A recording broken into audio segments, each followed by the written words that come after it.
ഒരു പണിയില്ലെങ്കിൽ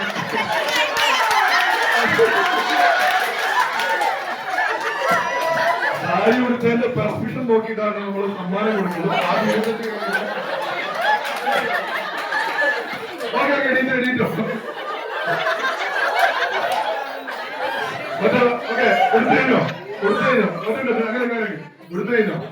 കാണികൾക്ക് പ്രവചിക്കാം ആരാ ഫസ്റ്റ്.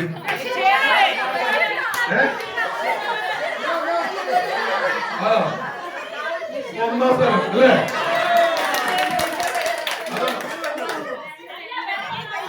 അവിടെ ഒന്നാം സ്ഥലം. ഈ നിങ്ങൾക്ക് തന്നത് നിങ്ങള് പക്ഷഭേദമില്ലാതെ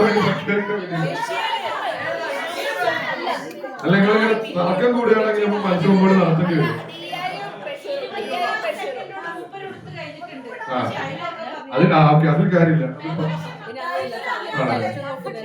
പ്രത്യേകിച്ച് ബീന ചേച്ചി ഒരു സീനിയർ മെമ്പർ എന്ന നിലയ്ക്ക് അവരുടെ പരിഗണന ഇവർക്കാണ്. ഇപ്പൊ നിങ്ങൾ രണ്ടാം സ്ഥാനം എടുക്കണം. രണ്ടാം സ്ഥാനം ഓക്കെ. വീണ്ടും തോൽക്കാൻ